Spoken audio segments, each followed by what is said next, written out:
کرتے ہیں. اللہ کے علاوہ کسی کے سامنے سجدہ جائز نہیں. جو مزارات پہ ہو رہا ہے ہم ڈٹ کے اس کا انکار کرتے ہیں. اور اس کے ساتھ پھر خرافات یہ جو شامل ہو چکی ہیں، اس نے معاشرے کو پیس کے رکھ دیا ہے.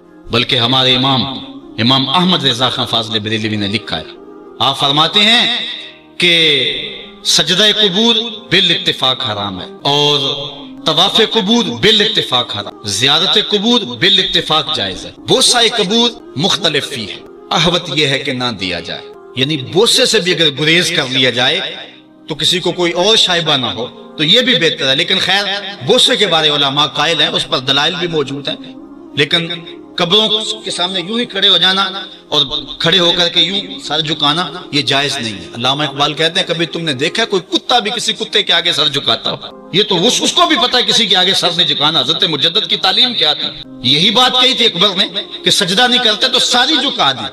آپ نے فرمایا نہیں جھکاؤں. پھر اس نے آپ کو دربار میں بلوایا، سازش کی، دروازہ چھوٹا رکھا کہ حضرت مجدد الفسانی جب داخل ہوں گے تو سر جھکا کے تو گزریں گے تو کہوں گا لو سر جھکا ہی لیا. لیکن جن کے سر کو اللہ بلند کرے کون جھکا سکتا ہے؟ حضرت مجدد جب دروازے پہ پہنچے تو سمجھ گئے کہ یہ میرے لیے ایک جال بنا گیا ہے کہ جھکوں گا تو گزروں گا. آپ نے پہلے اپنی ٹانگیں داخل کی.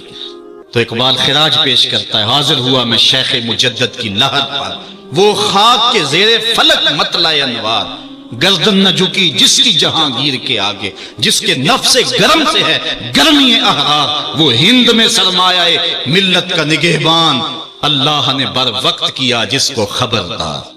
اس لیے کسی کو اپنے سامنے جھکانا یا کوئی میرے لیے کھڑا ہو، حضور نے یہ بھی فرمایا کہ جو شخص یہ ارادہ رکھے کہ میرے لیے لوگ کھڑے ہوں اپنا ٹھکانہ جہنم میں تلاش کرے. آج خود اگر کوئی کھڑا ہو جائے تو یہ اس کی مرضی. اور حضرت سعد آئے، حضور نے فرمایا قوموا الی سیدکم، یہ تمہارا سردار آیا، اس کا اٹھ کے استقبال کرو.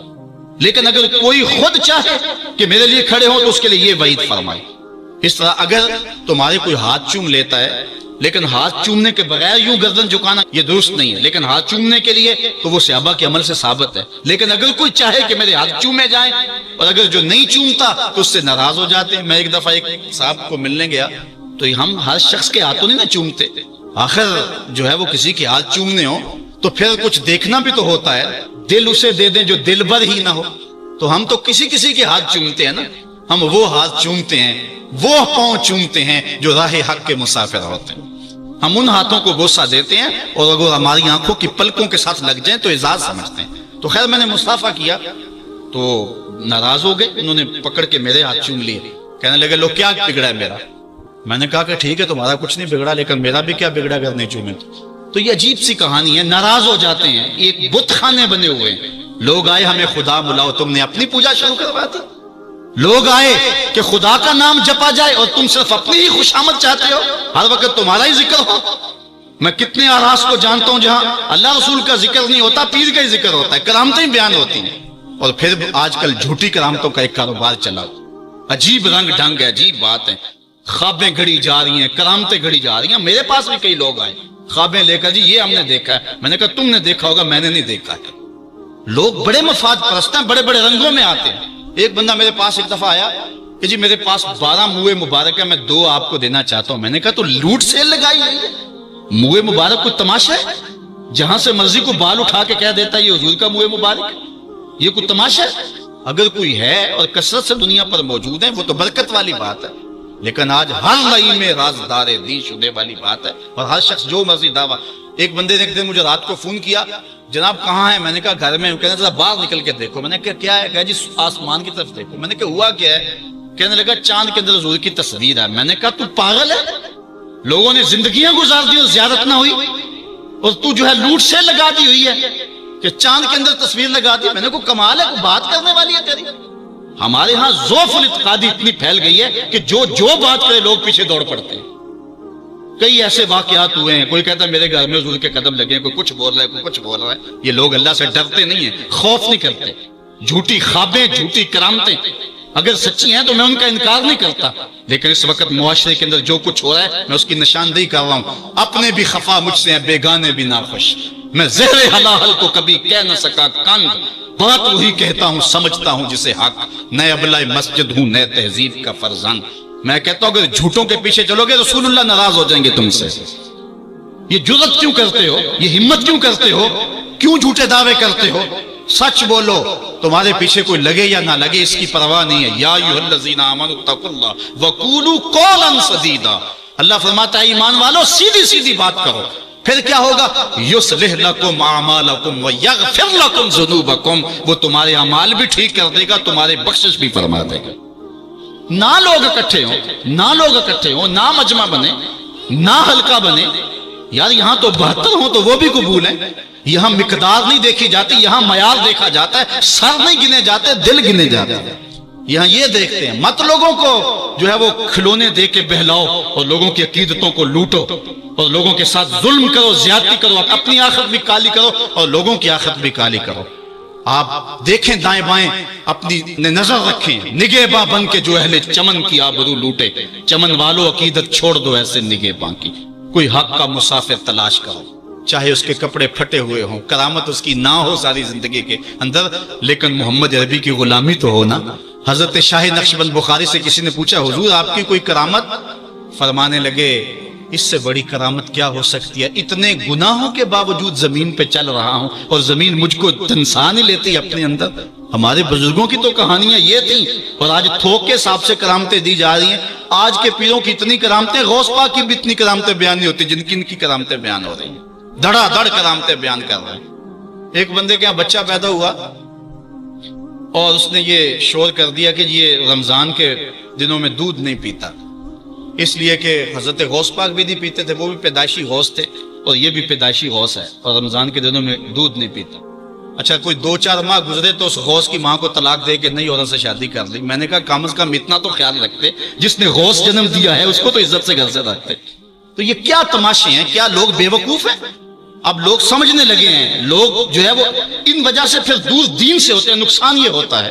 لیکن میں آپ کو کہتا ہوں دنیا سے حق ناپید نہیں ہوا۔ اگر مداری گر موجود ہیں، ڈاکو لٹیرے اور چور موجود ہیں، تو حق کا ڈنڈورا دینے والے بھی اس دھرتی پہ بستے ہیں۔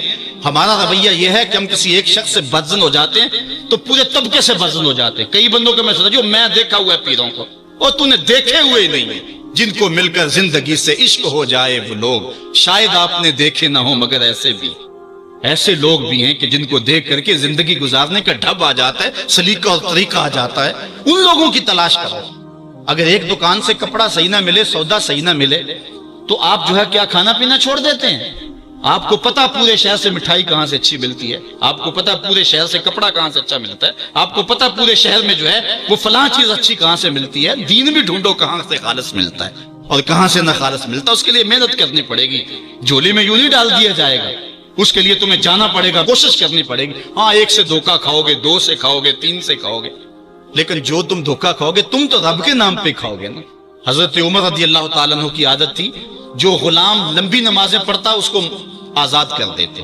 غلاموں کو سمجھ آ گئی، لمبی نمازیں پڑھنی شروع کر دی، آپ آزاد کر دیتے۔ کسی نے کہا عمر تم تو بھولے آدمی ہو، یہ نمازیں اللہ کے لیے نہیں پڑھتے، یہ آزادی کے لیے پڑھتے ہیں۔ تو حضرت عمر نے کہا یہ مجھے اللہ کے نام پہ دھوکہ دیتے ہیں، میں 100 بار کھانے کے لیے تیار ہوں۔ ایک جگہ سے دھوکہ کھایا، 2 سے کھایا، 3 سے کھایا، 4 سے کھایا، جب تمہاری نیت ٹھیک ہوگی منزل ضرور ملے گی، یہ ہو نہیں سکتا۔ خورش دے بدرا جو کب کو حمام کہ یک روز افتد ہمائے بدام۔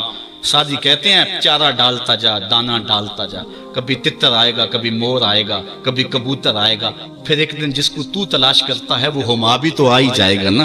اس لیے حق کے سفر کو نہ چھوڑنا، چلتے رہنا، اور راہ حق کی جو ہے منزل پر جو ہے وہ انشاءاللہ ایک دن ضرور گامزن ہوگے۔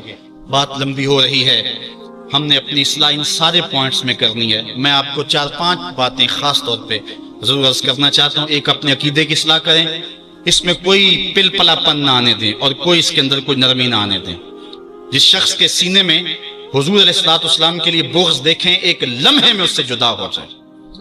جس کے سینے میں، جس کی زبان پر صحابہ کے لیے کوئی نازیبا لفظ دیکھیں، ایک لمحے کے لیے اس سے جدا ہو جائے۔